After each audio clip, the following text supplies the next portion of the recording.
Okay, here we have a torque converter disassembled, and we're going to discuss some of the components.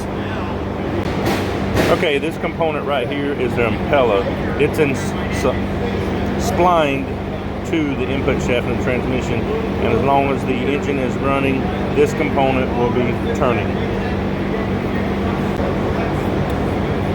Fluid will move around these passages here in these fans and turn, and then it'll go through. The next component, which I'm going to put on, will be the stator.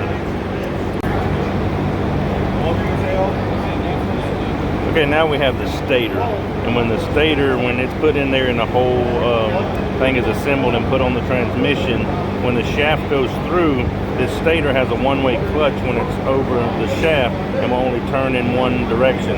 So the fins here direct the fluid flow to the other part of the torque converter that we'll talk about next. So now we have the turbine that I placed into assembly. That stator directs the fluid back across to the turbine to get the turbine moving, because it moves by fluid pressure. And then as that fluid starts turning, when they start turning at approximately the same rate, you'll start getting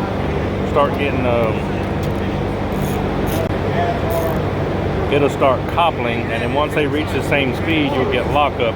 And then now we're going to talk about the next component, which actually completes the full lockup.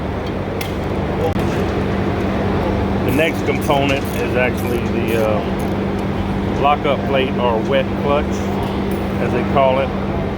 As it starts turning and gets to where both parts over here match, this will completely lock the components together. And that lockup clutch is bolted under this assembly right here, under this ring. And then this whole assembly mounts back on top of here with these bolts, these nuts and bolts here, and we'll put it back together.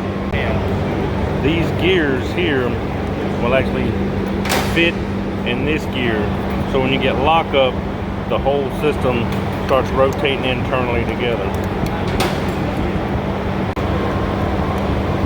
And then once again, this component assembled here bolts together on here, and then a whole assembly goes into the transmission at the front side of the transmission, between the transmission and the motor.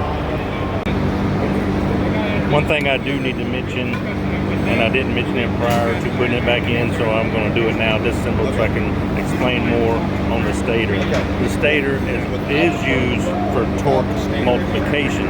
If you don't have the stator, when the thing is assembled, you will have a fluid coupling only.